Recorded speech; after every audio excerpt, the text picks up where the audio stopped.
No role plays, no conference calls, no BS. Chris and Lorenzo share 4 decades of combined experience to help you become a more effective leader. This is Hacking Your Leadership.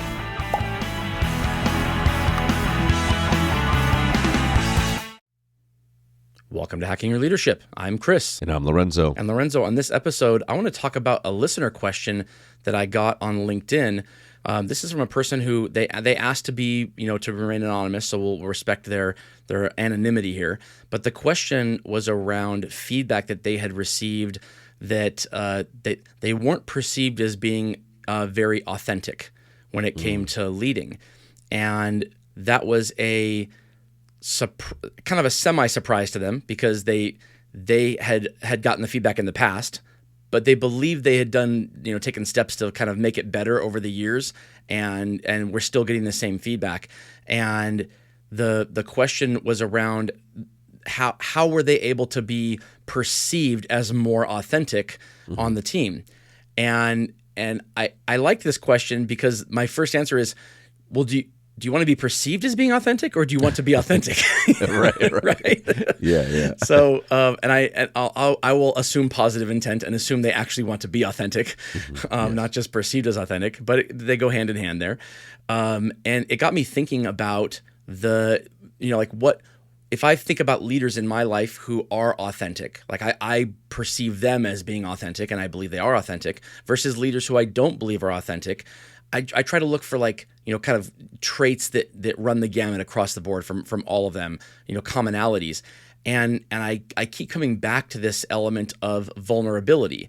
But then I know leaders who are authentic who they don't have a lot of examples of being where I perceive them as being vulnerable, but I still think they're really authentic. And then there are leaders who I've perceived as being authentic, and they're just not good people. They just own it. Like I'm these are the ABCs of me kind of thing, Yeah. But yeah, I'm wondering what your thoughts about this are, because I think there's a lot to unpack here. There's this idea of being actually authentic and what that means to if you are a leader of leaders or a leader of people, and you want to make sure. If you know that being authentic is a large part of your ability to lead a team, that your people have to believe that you are authentic, how do you do that? Or what does one do how do you quantify that in actual actions? Authenticity is something that I think over time in interactions allows people to understand who you really are. Again, this is just kind of my initial thoughts and definition of what that would be to me. Is like, are you, is Chris showing up as this same Chris over and over and over again, and are his perspectives, are his thoughts on things that we're talking about, is the way that he speaks to me, provides me with direction, feedback, coaching, inspiration, whatever those things are. Like, is there's this element of consistency here that I feel is who he is, and also am I learning about him personally to a degree in a way that helps me to understand where he comes from and maybe even why he sees these things these ways. So when I think about authenticity, that's the first thing that I think about, is like just this idea of, do I think, so it's more of the perception of authenticity. Do I think that Chris is being true to who he presents himself to be? The actual thing about authenticity is that you can say, I'm being authentic. This is who I am. This is like, you can like it, you can not like it, you can appreciate it, you can not appreciate it, but like I feel strongly that I'm showing up as who I am, and then it becomes frustrating when you're kind of getting that feedback of people saying maybe they don't perceive you as authentic. I think a big factor in that is the comparison element, especially when you have multiple leaders on a team, where people can kind of compare and contrast, or experiences with other leaders where I'm like, man, my last leader would talk about like their children and their hobbies, and they would share this and they would share that. And then my new leader is really just all about like work and what we have to accomplish. He's nice and he talks to me and he's not mean to me, but like I don't really know who he is, and then therefore I don't know that he's being authentic. Like I think that's where this kind of gets muddy. He's not talking about the numbers when he's at home. Right, exactly. No. And then I think another part of that too, in leadership specifically, where somebody can be truly, like, I think being authentic, but then people can perceive them as not, is kind of when you get sometimes those like corporate-y kind of robots that maybe are just repetitive yeah. of like they only say like the hot taglines of a company. They're very robotic when it comes to like conversations around certain things. Like I think of like the development conversations that I've seen sometimes in new leaders where it's like, I'm just going to like, so Chris, tell me about how you feel your work is going. And Right. you have an answer. Thank you for sharing that. I appreciate your insight. Yeah. Right. Where are things that you feel that you're proud about? Like, and it's the same script for every person. Sure. It's a wall. And then It's a wall. people It's a wall talk of about protection it. Right. from the real Yes, you. exactly. Even if it's like you do care, you are interested, but you feel that you have to follow this from a consistency standpoint or whatever, people can say that doesn't feel authentic. Like it Right. feels like they're just doing this because they have to, not because they really want to, even if you really want to. Yeah, I like that. I heard the first thing you said. I heard almost predictability. You said consistency, but when I hear consistency, it's like, if I go into an interaction, I think this person is going to do this. Okay, now did they do that? And if the answer is yes, then consistency is predictability, right? Yep. But if a person is predictably, that's that example you gave, the company speak, that's what they say, there's that wall up, it doesn't necessarily mean that they're inauthentic. I think it's hard for people to believe that a person is that shallow. And I don't mean shallow like how we talk about how a person doesn't care about deeper things. They just look at somebody's looks or somebody's wealth or whatever. I don't mean that shallow. I mean truly just that they are a person who doesn't have the many facets of a personality and a person that they know that literally everybody has. Everybody has multiple facets. So if you're only seeing this one element, it's impossible for most people to believe that is how deep a person goes. And so when that's all you're seeing, the general inclination is to think, well, they're clearly not being authentic. On the flip side, I know leaders who they get so much out of whatever that work is they believe they are being authentic. That's what they want to talk about. And if you were to talk about that same stuff with them right back, they would have an amazing conversation with you. They would love talking about it. They get a lot of passion from that. So I guess what I'm saying is that there's an element of perception here that goes a lot deeper than just what, it's almost like you can't label yourself as authentic. People have to label you authentic. Right. And that's an interesting one. I want to talk about a little bit when it comes to vulnerability, because I've often heard those two things tied together with this. So I know leaders who have been vulnerable, and that leads you to believe they're being authentic, because everybody knows that nobody's perfect. Everybody knows that everybody has made mistakes. And so if a person is never talking about their mistakes or their failures, then that can come off as a lack of authenticity, because the entirety of a person includes those mistakes. It has to. So why aren't you talking about it? Is it because you don't actually believe you've made them, or is it because you just don't want to talk about them? Either way, that's a lack of authenticity. But I look at people like, when you see like a politician or somebody on TV and they're apologizing for whatever it was that they did, and the first thing I think is, that's not real. They just got caught, right? That's what I'm thinking. So that's not a real. That's admitting a failure. That's admitting a mistake. But it's not authenticity either. So vulnerability doesn't necessarily mean authenticity, but it could. What do you think about that? Yeah, I think vulnerability is one of those things that in the right amount, in the right way, really becomes a big part of people feeling like a leader's authentic in the context of leadership. Like, and again, it's really interesting because again, it's you can not have any, and then that makes it difficult for people to feel that you're being authentic. If you never admit mistakes, if you never share things about yourself, if you never talk about the failures or anything whatsoever, you're never willing to admit to something that's gone wrong, you pretend like everything is good, like you can feel like they're being inauthentic. But then if you have too much vulnerability, and you're always like, it's like, just over the top with how you like I said, like where everything is nothing will ever work, or I don't know how we'll ever get this done, or like I've made so many mistakes before. Yeah. Now you're like, oh, I'm starting to lose confidence now. Like Right. it's like it may make you more authentic. Like Sure. that may be more of a reflection of who you are, but as a leader, I'm like, I need an air of confidence. I need somebody who's going to tell me, like, we're going to figure this out and we're going to go. We're going to make this work. And it might be difficult. It might be hard. We might fall on our face a few times, but we are going to make this happen. And we're going to take this collective, energy and what we've all learned in the past to kind of apply this to the situation. But I think that vulnerability is one of those things that time, place, and amount, I think really, really matters. It's kind of like, it's the recipe has to have the right measurements, but I also know that those measurements differ from team to team and situation to situation. So it's really difficult to pin down exactly. Like if you say every week admit 2 mistakes and then share one story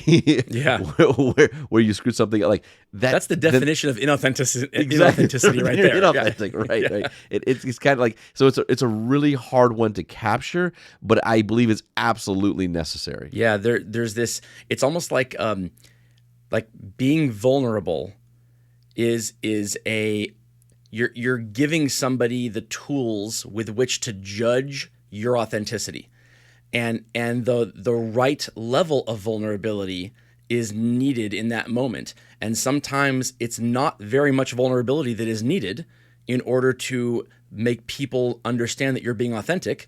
Sometimes a lot of vulnerability is needed to make people feel like you're being authentic. And so I mean, it can come to like, wait, are you admitting this mistake because you got caught and you never would have said anything if you hadn't gotten caught?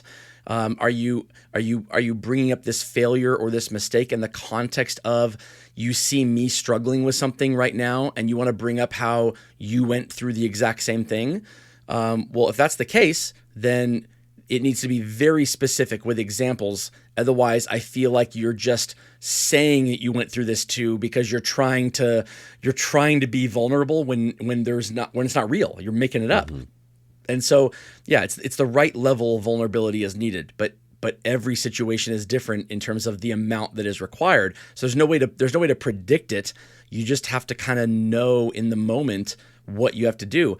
This is hard to practice if you're not good at it, but it's not impossible. You can do this if you're not good at this. You can get better, I think. I think it takes into context like understanding if you're looking to develop people, help them, work them down the path around like personal learning and growth and everything. Like I immediately think of the examples when somebody says to me like, hey, here's what we're up against, or here's what we've been doing and we don't know if we're doing this the right way, or like here's our approach to this and it sounds like maybe we're not doing this correctly.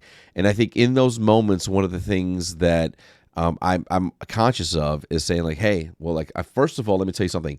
You're not the first one to experience this. Like my team, I've also experienced this exact same situation. Like I've had teams where we've been caught kind of the same way by making this mistake or by not knowing the information correctly, or by implementing a strategy that we thought was this way and it should have been that way. But like starting with like saying, hey, like, so first and foremost, let me remove that feeling of like this is just about you. And then this is something that you're working through. So like, let me tell you the mistake that we made and how we work through it. Now let's take a look at what you're working through and let's figure this out together. And so like those moments, I think, especially when you're leading leaders, are really important for if you're looking to build kind of the trust and again, I'm not even necessarily talking about like being authentic, but more about the vulnerability piece. Like those are the moments that matter the most when you have a leader or somebody who has made a mistake or is currently making a mistake, or they're trying to figure something out and they're looking for guidance or they're looking for clarity on it. Those moments of sharing with them that we've done it, that I've done it, that you've like these moments right now, these matter a lot to say it's going to be all right? Because if I was able to make the mistake and figure it out and survive it and be at this point, we're going to work through this too. So for me, those moments of vulnerability are, I think, the most important. And then right next to that are the admitting of mistakes. Yeah, you have to own a mistake that you make as a leader, and you have to do it publicly. And like if it's with a team of people, if it's a person privately, obviously, but like you have to own those and own it as you should, and apologize if necessary. And then be really conscious to not make the same mistake again. Yeah, I agree with that. I think there's also an element of asking for help as opposed to working through something on your own. There's something about this collaborative effort that strengthens a relationship with somebody that can't be achieved working through something on your own. I don't mean a problem that you should be able to get through on your own and you look weird bringing it up, but I know people, and I've done this myself, where there's a problem I'm trying to work through, and instead of reaching out or asking for help, I'll work through it on my own, and I'll get through it. I'll figure it out and I'll get through it, and it's fine, but it misses the potential of there being a moment where you can strengthen a relationship with somebody because of that vulnerability of going to somebody and saying, I'm struggling with this. And it can't be once you've figured it out. It can't be, I'm going to figure this out on my own and then go, wait a minute, I missed an opportunity there. Let me go to somebody and say that I'm still further back in this process and ask for their help, because that will come off as incredibly inauthentic. I mean, recognizing when you're having an issue with something at the beginning and taking a partner in a peer or a boss or somebody or even someone who reports to you directly and saying, hey, I think I remember you going through something like this recently or in the past. Can we talk about what you did? I'm going through this kind of same thing right now. That I think can go a long way to doing that. But you have to recognize it in the moment that it's happening, and then reach out for that assistance when you truly need it, or when it can truly benefit you, not after you figured it out. Absolutely. And with that, it brings us to this episode's 1 minute hack. But first, a few words from our sponsors. All right, for this episode's 1 minute hack, we're going to try to answer the question from our listener who reached out to me on LinkedIn.